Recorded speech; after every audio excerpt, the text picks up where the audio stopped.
Hello, it's Sarah from Hardcover Hearts, and I'm here with my week of reading wrap-up. This is where I talk about the books that I read this week, what I'm currently reading, and potentially could read next week, based on my mood and how I feel in this shelter-in-place situation in Berkeley, California. So, good news is I think I may be getting my reading mojo back. Fingers crossed. I had a really good reading week. I read things that were inspiring. I was inspired to read. So that's all absolutely thrilling. Very, very excited by that. Because I know for many of us, it's been really, really challenging. And I'm not here to say that I'm over the hump. I think it's going to ebb and flow. I think it's as stress increases and decreases. But at least I hit a point where I think it's going well. So the first thing I want to share is that I finished all of my BookTube Prize reading, and I thought I would share a quick little preview glimpse of the books that I read. One of them was I had in a digital copy, but these were the books that I was given in my group to rank. So I won't say any more, but my rankings are already submitted, and I'll be filming my video discussing how these relate to each other and how I stack ranked them. The other book in the group was The Island of Sea Women by Lisa C. So stay tuned for that. So I'm thrilled that that's all done, and I can rest easy for a little while before the next round of judging starts up again. Okay, so let's talk about the books that I read. The first book, I think this is what cured me. I have to say, this book was I already knew that I really liked the author. I talked about it last week about how excited I was. I could not put it down. It was compulsive reading. This is Malice by Kiego, Higashino. And the translation is by Alexander O. Smith and Elye Alexander. This might be one of my favorite murder mysteries I've ever read. 5 stars. I'll just say it off the bat. It was so well executed, so tightly crafted. Very, very limited focus on 2 characters. The Inspector Kaga that we've come to know through some of his other books. You do not need to have read those. There's no backstory that you need to get up to speed with. It's very focused on exactly what's happening in the book itself, and the main character. The main character is a children's book author who basically finds one of his closest friends, who is a very, very well-respected adult writer, dead. And so what happens between these 2 characters? The writing is so simple, but the construction and the craft of the mystery is so well rendered, and there's so many interesting aspects about Japanese culture and Japanese justice system and police work. I was so impressed with it. I basically told my mother to download Scribd. FYI, Scribd is doing a free 30 days because of coronavirus. So if you haven't tried Scribd, this would be a great time to try it out and see if it works for you. But Malice is on Scribd.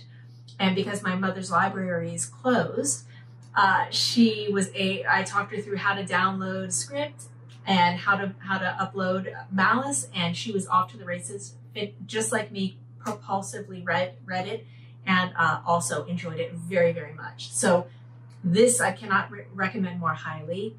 Was fantastic. Then I did a buddy read with Celia. I'll put a link to her channel below. This was Kim Jiyoung, born 1982, by Nam-Joo, translated by Jamie Chang. I talked about this last week as well, and I think the week before. We were doing a buddy read of this. Oh my goodness, what everyone said about it is true. This was phenomenal. This was such such a powerful, simplistically powerful read.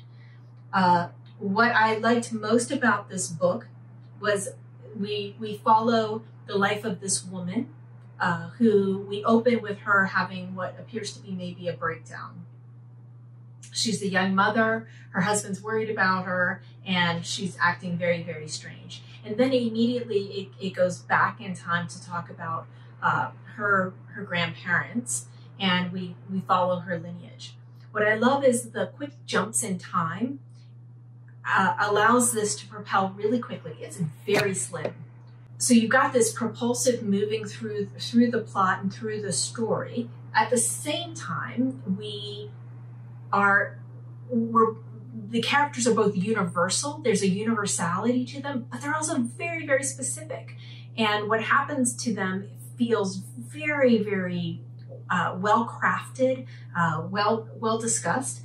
And I think the best thing about this is that she actually includes footnotes from the actual statistics and data points from the ministry, the Korean ministry, of things that are happening that correspond with events that are taking place in Kim Jiyoung's life and the lives of her most recent parent and grandparents.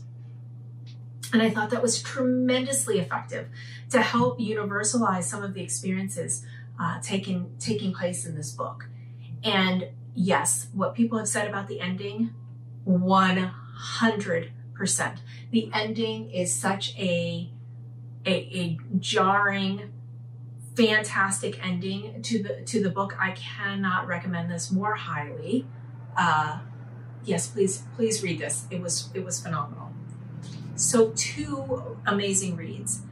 And then I finished Evelina, Frances Burney. This is I'm doing from the Buddy, my group read. I'm not going to talk about this one yet because we have our last and final check-in on this weekend. So I'm going to hold my thoughts on this for them. But I'm so pleased that I have people to read this with and to talk about this with. Y'all are keeping me going. So thank you. Our next book that we're going to be reading in April is Belinda by Maria Edgeworth. This is considered and has been noted to be Jane Austen's favorite novel that she read. We are going to be starting that this Sunday, and I will be closing the Boxer group later on this evening. So if you are interested in joining, I'll put a link to where I discussed all of these buddy reads that I'm doing. This is basically 18th century women novelists series. And so this was the first, and we'll have 3 more, Belinda being the next one in April. If you're still interested in joining, you can leave a message either here or in that video in the comments there. I'll be creating the Boxer and locking it down later tonight, and then we'll start it on Sunday. So very excited about that, continuing with that. So that's what I finished, feeling pretty good about that. Then right now I'm at that interesting time frame where I have a lot of options and choices. The first thing that I am continuing to read is Coventry by Rachel Cusk. I'm doing this as a buddy read, and I am woefully behind on this. So I apologize to my buddy reader. Hopefully you're watching. I'll reach out to you later on today. So I'm hoping to make some more progress with this and check in. It's just, this is such an intellectual read that I'm not being drawn to it right now. Doesn't mean it's bad, doesn't mean I'm not liking it, but you know, I'm such a mood reader. I want to read what's suiting me at the moment. So that's what's putting this on the back burner. And then I'm also continuing with The Abundance by Annie Dillard. I'm still reading a few essays every couple days. I'm liking it. None of them have been as impactful as the very first one. Though there was a really good essay about the feelings of wildness that come with adolescence for a young girl that I just found really wonderful, that I hadn't heard it discussed before. You know, so many times people talk about women as demure and you know, and crying fits and all this, but she really encapsulated a lot of what I felt in my youth. in my adolescence, which was just this this overwhelming compulsion to action and this intense rage and just wanting to throw myself into the world.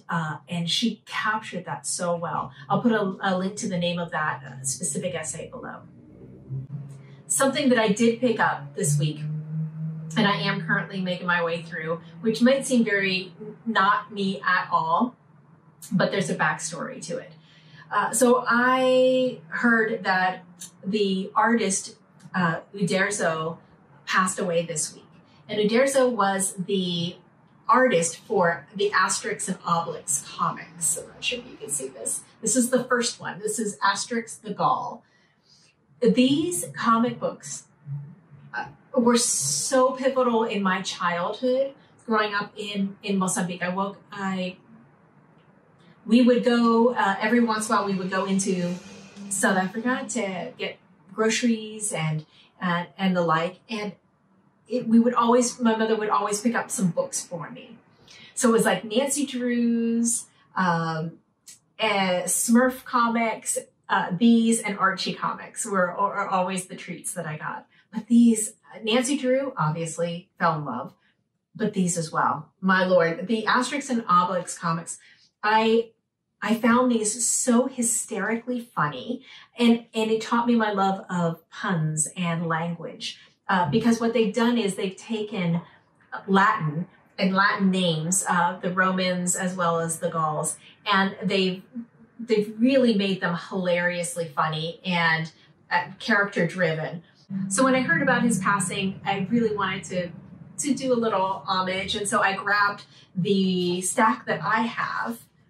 So I have Asterix the Gaul, Asterix in Spain, Asterix and the Goths, Asterix and the Gladiator, Asterix the Legionary, and Asterix and the Soothsayer. I've got all of these, and I just curled up last night and just started reading them. I was giggling and laughing while my husband was making dinner. He had no idea. He thought something was on television. He looked around the corner and saw me reading these and just kind of rolled his eyes. But they're giving me so much joy right now. So I'm gonna continue to read these and reminisce in the past and just have some light reminders of a different time. So this has been joyous. And then I'm at a point where I really don't know what I'd like to do. I have a couple that I listed as currently reading on Goodreads that I wanted to read, but they feel too similar and I'm just not really in the mood for them. So I'm going to take them off, and they're not a DNF. They're more like I didn't get far enough to do a rating. I'm just going to save them for later. I'm going to try to slip one more buddy read in March, and that is for Love in a Cold Climate by Nancy Mitford. I love these. These are little penguin editions that I think are really beautiful. So really excited to start this. I've been wanting to do this for so long, and I think I have the perfect buddy read partner for this. So delighted to try to slip that in. Then next month is Aussie April. So I'm going to be doing a Aussie April TBR, Pile of Possibilities. So I'll be filming that later on this weekend. And then I think I want to get one more mystery in before March Mystery Madness ends. Not like I ever hold myself accountable to like only reading mysteries in these months, but I might pick up Dying in the Wool. This is a Kate Shackleton mystery by Frances Brody. I might do this, or I might pick another one up. I don't know. We'll see. And that's it. That's it for today. This was a little bit faster because I didn't have so many in motion. But I thank you so much for watching. I would love to know, do you know anything about any of these? Any ideas? Anything you think that is similar that I would like? Any recommendations?